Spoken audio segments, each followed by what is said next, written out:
Hey, what's up, guys, and welcome back to the Geek Street podcast where the street speaks. Once again, my name is Jess, and I have my buddies Eric and Harvin over here. Say hi, Hello, hello, guys. hello, hello. Hello guys, what's up? So, as you all can see, our one more member, Sean, he is not able to join us today because just last week his baby girl was just born. So, right now, Sean is a very busy daddy, so we won't be able to see him probably until our next podcast episodes. Yeah, but Papa Sean will be back. He'll come back. Yeah, Papa Sean. hey, come back. Yeah, Papa Sean will be back. So, we are finally here. What if just finished? We just watched the season finale and it was epic. So, as promised earlier, we are going to be breaking down both episode 8 and 9 together, but we'll be releasing them as two separate videos for you guys to watch. Okay, because there's a lot to break into. There was a lot of things going on. It's not your ordinary what if episodes, but everything correlates in the season finale. So that is why these two separate episodes, but then at one go. Okay, so without further ado, let us jump into the part one of What If, which is what if Ultron won.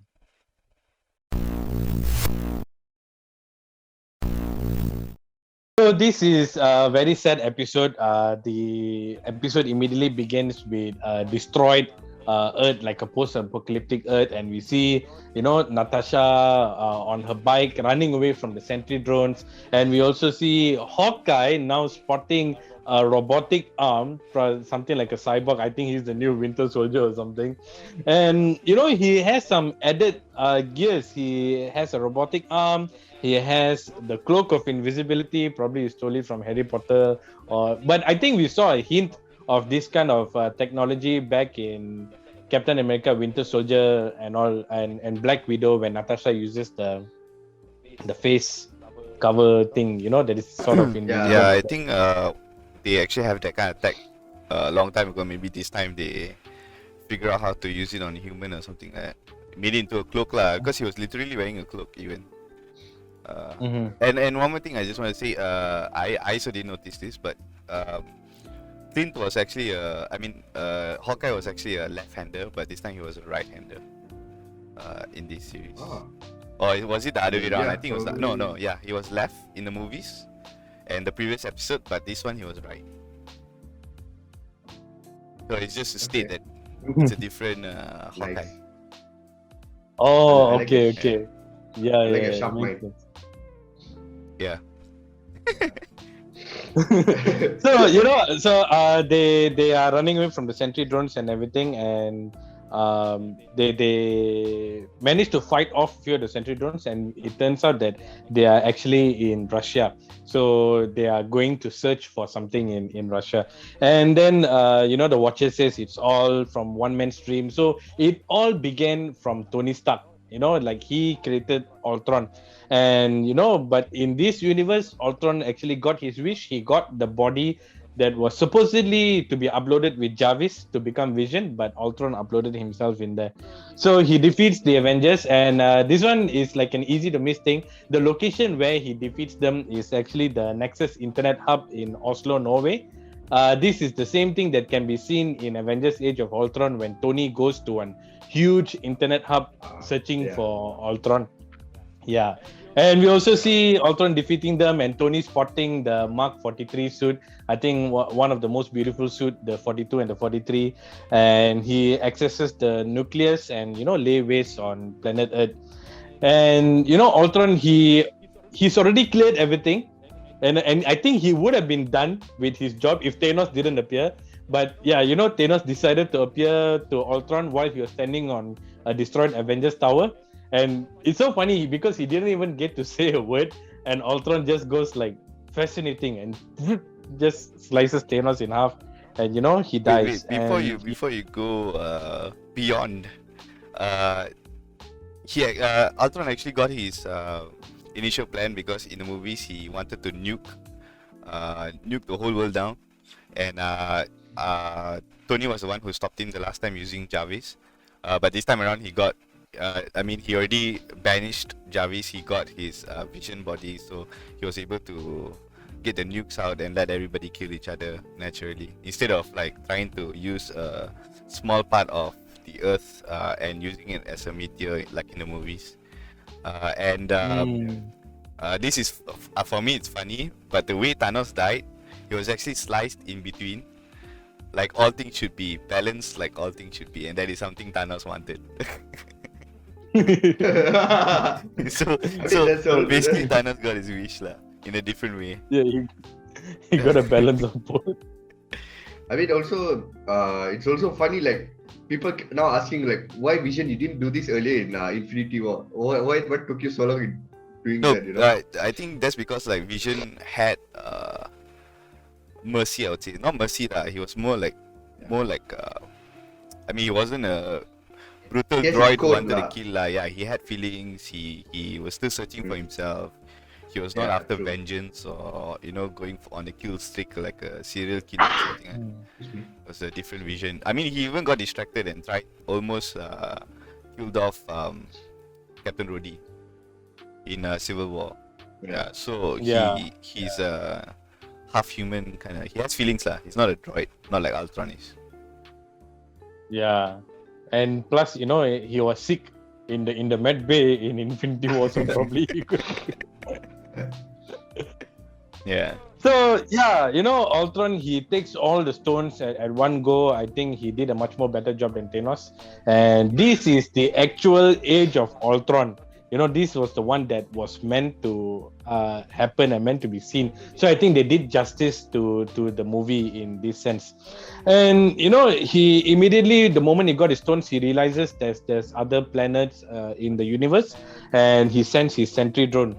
Peace in our time. And then we get a glimpse of Asgard being destroyed, the Sovereign, with the Guardians of the Galaxy getting destroyed. We see Sakaar with Korg and all getting destroyed, and we also see Xandar.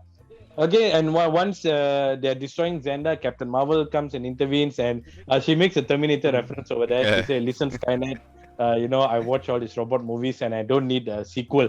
So this is the funny thing for Terminator fans out there. The reason why she says she doesn't need a sequel is because during her time on Earth, only Terminator 1 was released. She hasn't watched Terminator 2. So everyone knows Terminator 2 was the ultimate movie compared to the first one. So, I think it was a good thing we had the sequel, but yeah, she didn't know that. And yeah, and he easily defeats her with the stones. Like she punches him through the core and she tries to defeat him, but he defeats her and he destroys half of the solar system in one blow. So, and then he practically destroyed the entire universe and he's just standing all alone. And then who's the other person that decides to come and make things worse? Was the Watcher. Because he felt like he needed to say one backstory while standing behind Ultron.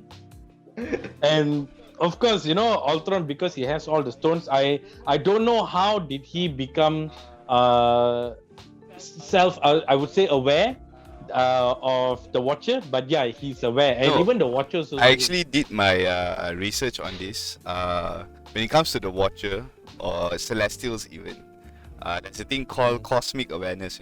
It's a point where you become so powerful that you gain awareness of cosmic lah, everything beyond the universe and everything. So like when we see Doctor Strange, he got so much, like in the episode What If episode, he got so much power. He started gaining so much power that he became too powerful that he suddenly was aware of everything cosmic. Like the Eternals, they are aware of cosmic, and then now Ultron. Why Ultron? Why Thanos didn't have it? I don't know. Maybe Thanos had it. We don't know. But the reason why Ultron have it is because he's already he has the Mind Stone embedded into him. Like he's like the Mind Stone itself. He's still. Yeah, and his body is made out of the most strongest metal or whatever you want to call it, element or metal in the whole world, which is vibranium. So once he embedded all the stones into himself, then I think he reached that kind of awareness, especially when there's nothing going on anymore already. So even Captain Marvel actually has cosmic awareness. That's why she always know which planet needed help. That's why she's always going around saving universes, saving planets. So she also had that. So this time around, Ultron managed to reach that cosmic awareness at one point. I think once he did all his killing and destroying, he finally realized something. Hey, wait a minute, something's here. Who is that talking? Who is that? No, and you know, the funny thing is, Ultron acknowledges the Watcher, and you know, the Watcher could have just shut his mouth, but he didn't, and he still decided to continue with the commentary. and then Watcher is like, "Oh, I can hear you, I can see you," and then. I think Watcher is like probably watching like a TV screen. He just changes channel like that. Yeah. So, yeah. And he says, you know, he's seen everything that ever happened, that ever will happen, or ever could happen. But you know, what the hell is this? So even he's afraid. So now here's the loophole over here. This Watcher just realized that Ultron is self-aware, and yeah, he's shocked. But then in What If episode 7, I think. Yeah. The one with that one, Watcher was surprised to see Ultron appearing. So I don't know, is this like the same Watcher, or is it like a different kind of Watcher, or yeah. Actually, it's not the same. It's the same Watcher. It's actually some they had some continuity problems right there. There's a lot of continuity and explanation problems throughout the whole series actually. If you guys really focus on it, but they just wanted to be done with it, because that's because when I saw their explanation about it and such, they said that they just wanted it to be done because the whole story is still about revolves around the Infinity Stones, right? And we already done with Infinity Stone. They just want to make this done and be about it. They don't want to carry forward some. So it's like, it's as long as it's not live action yet and it's still animated, they just want like, okay, fine, animated, done. If there's a problem, just go with it, and we're done with this arc. We just move forward from another. So the moment when Watcher, that scene happens in episode 8, and then I think about episode 7. Did he like see Ultron before? Like what's happening now? Then there's a lot of continuity problems actually. But then they just wanted to be done. So all the audience right there. So there's not these all small issues, but then the whole thing is about the whole story arc. So that's what keeps you engaging. No, but there are rumors and theory going on that it's a different Watcher, because it's also possible that it's a different Watcher, because there are many Watchers, and if there are many Hawkeyes, there can also be many what's his name? What's his Watcher's name? Watu, yeah. Watu. So it is possible, and we all know that Marvel never makes mistakes, whether it's animated or or not. So it could be intentional, it could be intentional, but it's very weird because like in episode 7, I think he just said, wait, what? Like that, and he didn't say anything else. But in this time around, like he was explaining about Ultron, and then he saw Ultron turning and talking to him. So the timeline works in a way where he saw Ultron first, then talk about the backstory of Ultron, then notice Ultron can speak to him, then he fought Ultron, and then he lost to Ultron, and then only he went and find Doctor Strange. And then by the time he went and find Doctor Strange, Ultron already went around universes and started doing his shit already. So there is maybe the Watcher wasn't prepared for Ultron to come to Thor's universe. So maybe that, wait, what was that reaction lah? I don't know, because by the time when Watcher went and fetched Thor back, Thor was already fighting the droids. So I don't know, but it wouldn't make sense lah if we try and link everything, because everything is just like everywhere now.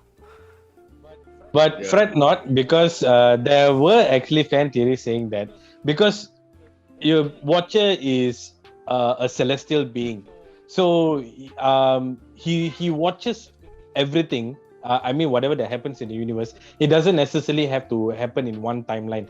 He can watch everything that happens, everything in one go. So they were saying that he has a spread of consciousness that watches each and every multiverse, and all this consciousness is connected to him. So probably one consciousness is talking about Ultron, one consciousness was surprised with Ultron, but it's all from the same watcher, but in different universes.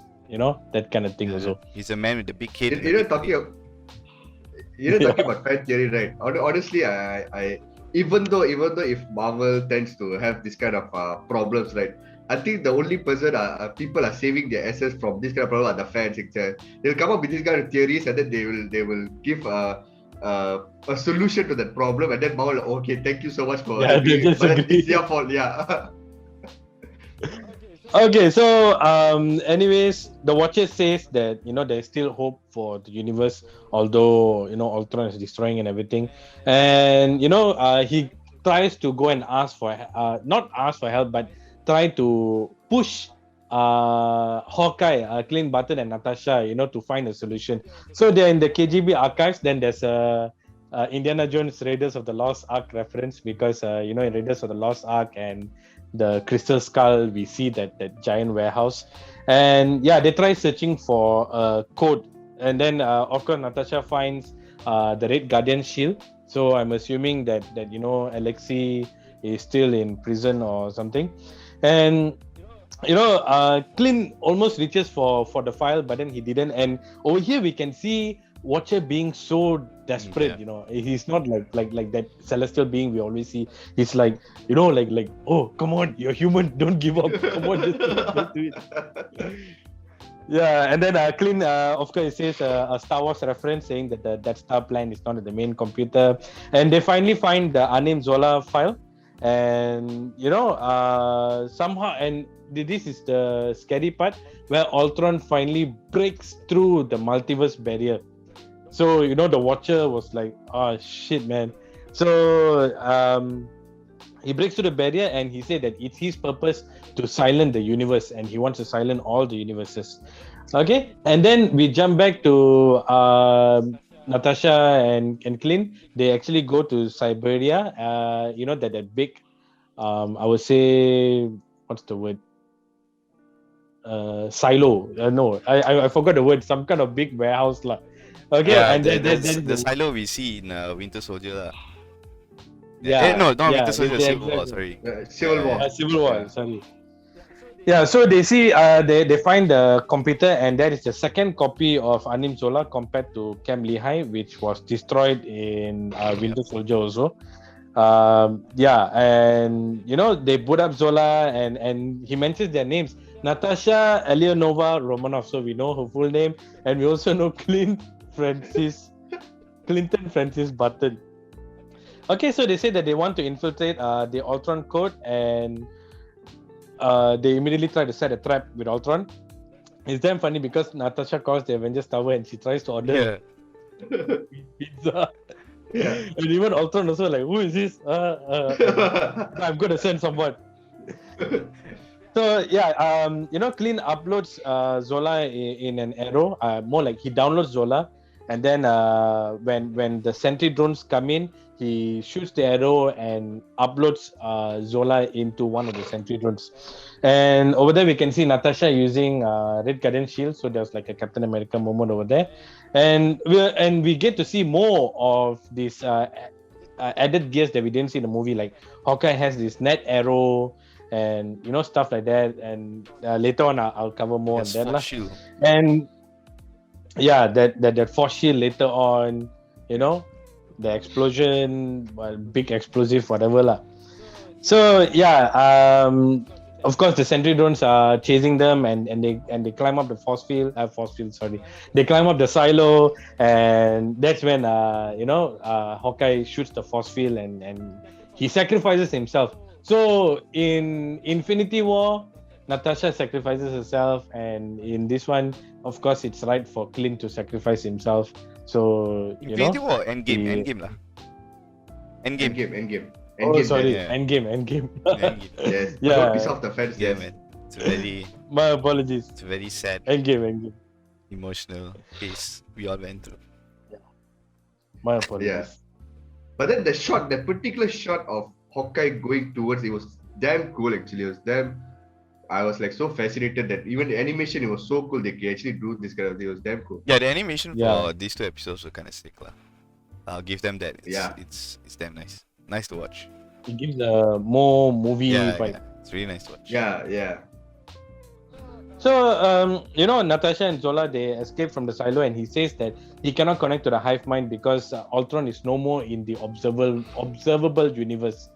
Okay, and of course, Ultron fights the Watcher, and we see the comic style art. When he shoots the Watcher, we see all the bubble kind of thing. That is actually an art style that was introduced by Jack Kirby, one of the Marvel comic creators. He introduced this, so they call it the Kirby. I can't remember. Kirby bubble. Kirby bubble or something like that. I'm not sure. Yeah. Yeah. So that kind of thing, and he punches Watcher. Okay, this is where it gets interesting. When he punches Watcher, he flies to another planet. So this planet, immediately when I watched this, I immediately thought of Treasure Planet, because if you watch Treasure Planet, they will land in some kind of flora and fauna kind of planet. But it also is a resemblance or maybe a teaser to the planet Felucia. Felucia, you can see them in Star Wars: The Clone Wars, and it's the exact same kind of flora and fauna from Star Wars. And immediately Ultron splits that entire forest in half, and then the Watcher says that he can't intervene and he can't exert his will on natural order of things, because Ultron asks him why you have so much of power and you're not doing anything, and Ultron says, you lack the will to stop me. They start fighting, and Ultron says, you lack the will to stop me, and then Watcher reveals his ultimate armor. It means he had this armor hidden under him the whole time, and he looks damn cool except for the big He head, went of to course. like some Power Rangers mode. Go Power Rangers. Yeah. And he says, you cannot compute the power of my will. So we know the Watcher will is very strong. He will do whatever he takes to stop Ultron. And yeah, they go into an epic godly fight, and they break through the multiverse just like glass shattering kind of thing. So we see a desert kind of planet, which kind of reminds me of Tatooine from Star Wars, but this one it has pyramids over there, so I can't really say. And then we have ice planet, and then this is the interesting one. When they go through this lava planet, it is very closely resembling, I think they purposely put it there, which is the planet Mustafa from Star Wars. If you watch Star Wars Episode 3, that's where Darth Vader, Anakin and Obi-Wan fights, and you can see Darth Vader's tower over there in that scene where the Watcher breaks through. So yeah, good job, Disney. And yeah, they go through. What's that? Yeah, I mean, Disney promoting all their movies lah. Yeah, Not all lah. It's mostly Star Wars. yeah, mostly Star Wars. I think they're hinting, at another Star Wars movie. Wink, wink. Darth Vader is back. Yeah. So they go to, then they finally land on some kind of planet with a Dyson sphere or something. I can't really make it up. And they land, and then we see, I think this is a very direct reference to Galactus. But even Galactus wasn't this huge, because Galactus is an eater of planets. But this Ultron, he came and just took a bite out of the entire solar system. And yeah, I really can't explain why is that. How did he become so big? I guess because he's now a cosmic celestial being himself. He can just be however he wants to. I think also because he gets to play with, you get to play with around the reality stone. Because in reality, you can shape anything, whatever you want, right? So the core was the reality stone, then power up with all the stones. So he just, it could happen lah, because reality stone, you can do like whatever you feel like doing, right? So, I mean, he can alter everything, or he has everything now. He can alter space, he can alter time. Yeah. That's the two things that are valuable in our universe. Mhm. So, he Yeah. can grow big like Correct. Ant-Man if he wants to. So this is on another level of big Yeah. man.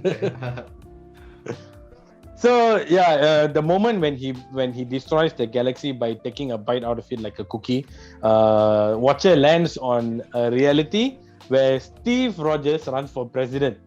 So here we can see he mentions his full name, Steve Grant Rogers, and I don't know why the pineapple shirt guy was there.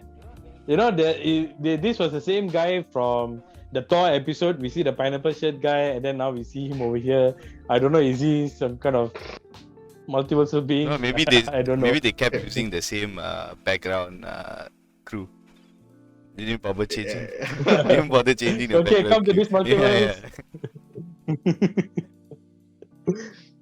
So yeah, Ultron, he punches Watcher right smack dab in the middle of Oh the wait, street. Whenever before you proceed, there's a fan theory going on saying that the part where Steve Rogers run for president is the same universe that we see all the Avengers going DOA, and Loki takes over planet Earth. Remember, Loki will run for president.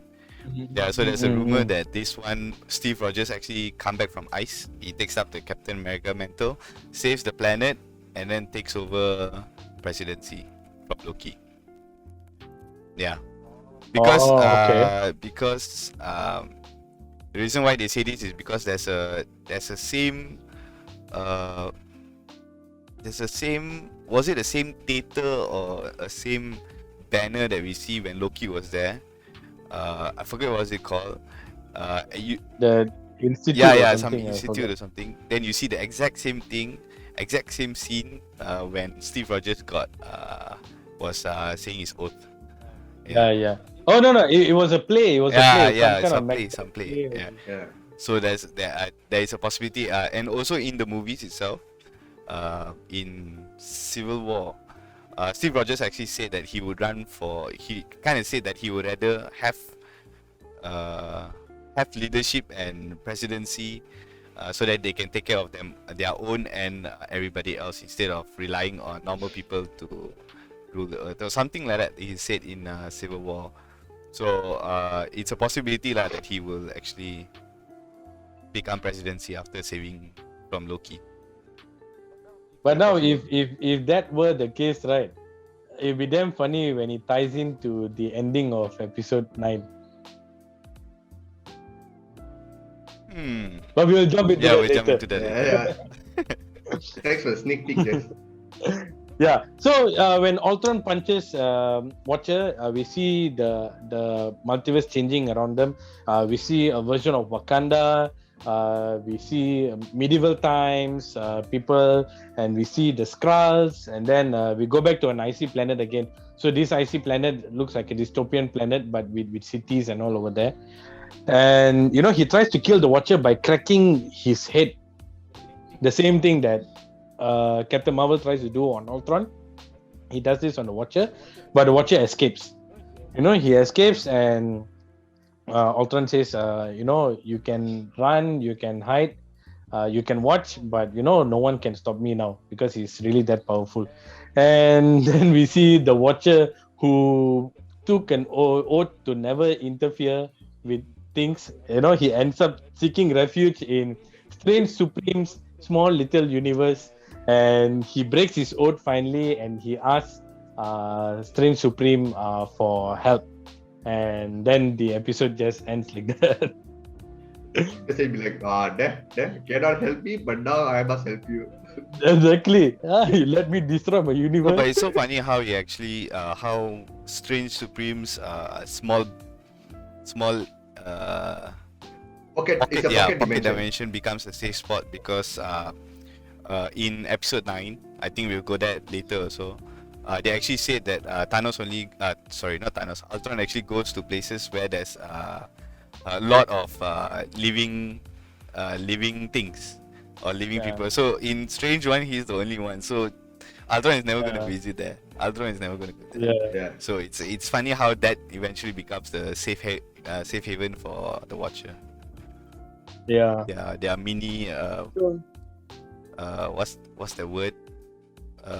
Okay, no, they're mini safe spot, safe Small world lah. Safe house. Safe house. It's That a was the word. small world after all. Safe house. So yeah, that is the end. But I would like to just mention a few things lah. Like, there were fan theories about this saying that Tony's death is an absolute point. I believe you guys have seen that also, because if we notice, Tony is the only person who has died more than many times throughout this MCU. So he is meant to die. He has to die in order for things to move on. That thing. And okay, now this is something that I want to ask. When in this universe, Thanos appears with the Soul Stone. Yeah. Right. Yeah, the Soul Stone. Yeah. Yeah, because only Vision has the Mind Stone. All the other stones, Thanos had it. In this universe, Thanos killed Gamora also. This is the question where everybody was asking, like, how he has the Soul Stone. That's the question lah. Because the timeline is very weird lah. We all know like this happened in Age of Ultron. In the movies lah. In the movies, we all know that this happened in Age of Ultron. But we also see where we can see the Guardians actually fighting together. And that was like the early scenes of Guardian of the Galaxy 2 before Ego came into the story. So it was all messed up lah. We see Ego, we don't really, like, no one can confirm how the timeline really runs. Because at the same time, like, when movies release a movie in a year, like say they release in 2012, we don't know whether it's actually happening in 2012 or 2022, unless mentioned. So the timeline is very weird. So in this case, how did Thanos acquire maybe Gamora? Because Gamora and Nebula actually were supposed to seek the stone for him. We all know that, but maybe this one Gamora actually volunteered and actually told Thanos way early, or Nebula actually helped him find instead, or he maybe found it and then he decided to get some random family and ask them to sacrifice their child and then kill them and then take the stone. We don't know how lah. He can do anything lah, actually, if he wants to. Yeah. So that's about it lah. I don't think it's something we need to go far and beyond. Every episode is like merge of movies, so you just have to get your mind like, okay, this is, you have to run through it, like, just have to go with it, like, that's why I said it will happen. A lot of continuity and things tend to happen because they are merging everything in one go, like, because now let's just say this episode is taking place in the Age of Ultron, right? And how is it the scene from Thanos coming to Earth that was seen from Infinity War? So it's like speed run to his cut. That means you just have to accept the fact that he acquired all the stones as soon as possible, that he come to the timeline of Age of Ultron.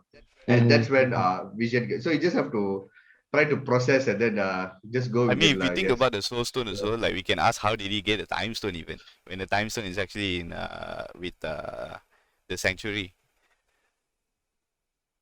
Because Age of Ultron will be destroying Earth and it's in the Sanctuary. So how he got the Time Stone? So he probably came like, oh, Ultron is doing me a favor. Okay lah, I just drop by, pick up the Time Stone, let him destroy everything. Then I have a one-on-one fight with him lah. Maybe that's what Thanos had a plan lah. Or Thanos actually came way earlier, took it, and then he was like, where the hell is the Mind Stone? And then when Ultron reveals himself and destroys everybody, then he realized, oh shit, he has a Mind Stone. Okay, let's go grab it. We don't know lah. Thanos probably had a plan. I don't know. Yeah. There's so many possibilities lah among them. Okay, so basically that is the end of the breakdown, I would say, for episode 1. And right after this, we are going to be jumping into sorry, I didn't say episode 1, I meant part 1. And right after this, you're going to be jumping into part 2, which is episode 9. So see you guys on the other side. Yeah, see you guys on the other side.